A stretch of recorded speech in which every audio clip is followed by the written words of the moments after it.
नमस्कार विद्यार्थी मित्रांनो, स्वागत आहे तुमचे आपल्या YouTube चॅनलमध्ये. आज आपण बघणार आहोत इयत्ता 6वी मराठी बालभारतीचा 18वा धडा बहुमोल जीवन याचा स्वाध्याय अभ्यास. चला तर बघूया आपल्या स्वाध्याय अभ्यासातील पहिला प्रश्न.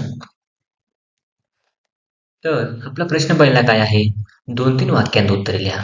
त्यातील अ आहे गुलाबाचे मोठेपण कवीने कसे सांगितलेले आहे?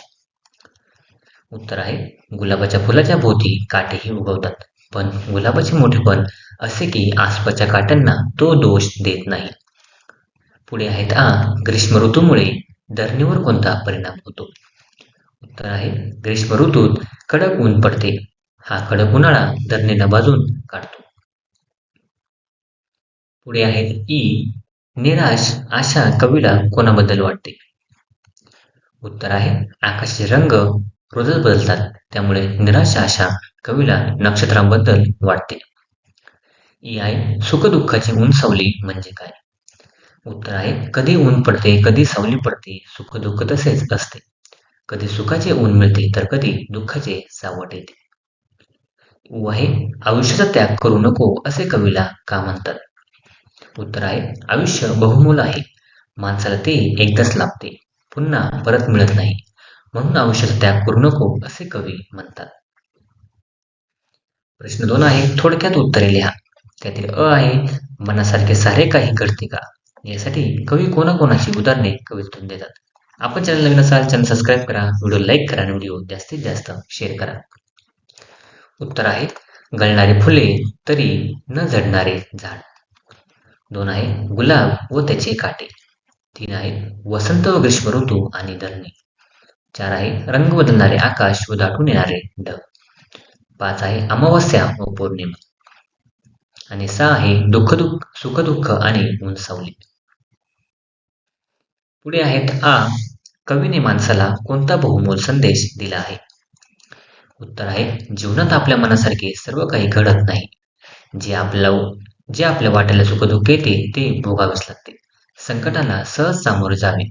बहुमोल आयुष्याचा त्याग करू नये. परत हे आयुष्य मिळत नाही, म्हणून न रडता हसत हसत सुंदरपणे जगावे असा संदेश कवीने माणसाला दिला आहे. प्रश्न 3 आहे तुमच्या मनाने उत्तर लिहा. त्यातील अ आहे तुम्ही ठरवलेली गोष्ट घडत नाही तेव्हा तुम्ही काय करता? उत्तर आहे ठरवलेली गोष्ट घडत नाही म्हणून मी निराश होऊन बसत नाही, तर ती होण्यासाठी पुन्हा पुन्हा प्रयत्न करते. कधीतरी ती गोष्ट पूर्ण होईलच ही जिद्द बाळगते. आपण चॅनल नवीन असाल चॅनल सबस्क्राईब करा, व्हिडिओ लाईक करा आणि व्हिडिओ जास्तीत जास्त शेअर करा. पुढील आहे ढग दाटून येतात परंतु पाऊस पडत नाही, तेव्हा तुमच्या मनात कोणते विचार येतात? उत्तर आहे ढग दाटून येतात पण पाऊस पडत नाही, अशा वेळी दुष्काळाची परिस्थिती येणार हे म्हणून आपण नियोजन करायला हवे. पाण्याचा काटकसरीने वापर करायला हवा. सांडपाण्याचा भाजीपाला शेतीसाठी वापर करायला हवा. पाण्याचे नियोजन करायला हवे. पशुपक्ष्यांच्या पाण्याची व्यवस्था करायला हवी. पाण्याच्या वापराबाबत जनजागृती करायला हवी असे विचार मनात येते. पुढे आहेत खूप ऊन लागू लागले की तुम्ही सावली शोधतात. सावलीमध्ये येताच तुम्हाला काय वाटते? उत्तर आहे सावलीमध्ये येताच मला एकदम छान वाटते. सगळा थकवा निघून जातो आणि नवीन उत्साह येतो. मन आनंदी होते. प्रश्न 4 आहे या कवितेत मनासारखे काही घडते का असे कवी म्हणतात? आपल्याला मनासारखे घडावे असे नेहमी वाटते. मनासारखे काय घडावे असे तुम्हाला वाटते? कल्पना करा व लिहा. उत्तर आहे परीक्षेत माझा नेहमी पहिला नंबर यावा. आंतरशालेय क्रिकेट स्पर्धेत प्रत्येक वेळी आमची शाळा जिंकावी. प्रत्येक स्पर्धेत मी धावांचे शतक ठोकावे. वक्तृत्व स्पर्धेतही माझा नेहमीच प्रथम क्रमांक यावा. असे मनासारखे घडावे असे मला वाटते. पुढे आहेत खेळूया शब्दांशी. त्यातील अ आहे या कवितेत सुखदुःख उंचावली असे विरुद्धार्थी शब्द जोडून आले आहेत. असे प्रत्येकी 5 शब्द लिहा. उत्तर आहे उंच सखल, लांब रुंद आणि नफा तोटा. 4 आहे खरेदी विक्री आणि लाभ हानी. पुढे आहेत समानार्थी शब्द लिहा.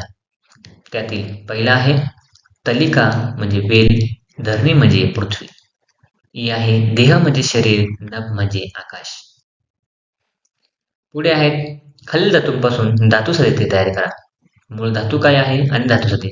पहिला आहे बोल, तर दुसरा आहे कर म्हणजे करणे, करीत, करता, करणारा, करून आणि केला. घाव आहे धावणे, धावत, धावता, धावणारा, धावून आणि धावला. पुढे आहे खालील वाक्यांतील संयुक्त क्रियापदे अधोरेखित करा. त्यातील एक आहे मुले योगासनाची प्रात्यक्षिके पाहायला गेली. उत्तर आहे मुले योगासनाची प्रात्यक्षिके पाहायला गेली. 2 आहे पालक मुलांसाठी सतत राबत असतात. उत्तर आहे पालक मुलांसाठी सतत राबत असतात. तर 3 आहे गणूने सर्व कामे झटपट आटपून घेतली. तर गणूने सर्व कामे झटपट आटपून घेतल्याखाली अधोरेखित केले आहे. 4 आहे मला चित्रे रेखाटायला आवडते. पुढे आहेत खालील तक्ता वाचा व समजून घ्या. तर हा तर तुम्ही वाचून आणि समजून घ्यायचा आहे. काय आहे? उदाहरण, मुख्य कृदंत, सहाय्यक क्रियापद आणि संयुक्त क्रियापद. त्यातील तुम्हाला 4 वाक्य दिली आहेत.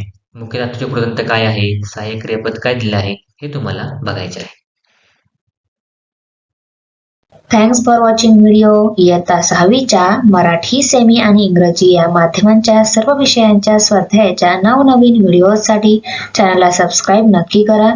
लाईक करा, कमेंट करा आणि वर्गमित्रांना शेअर करा.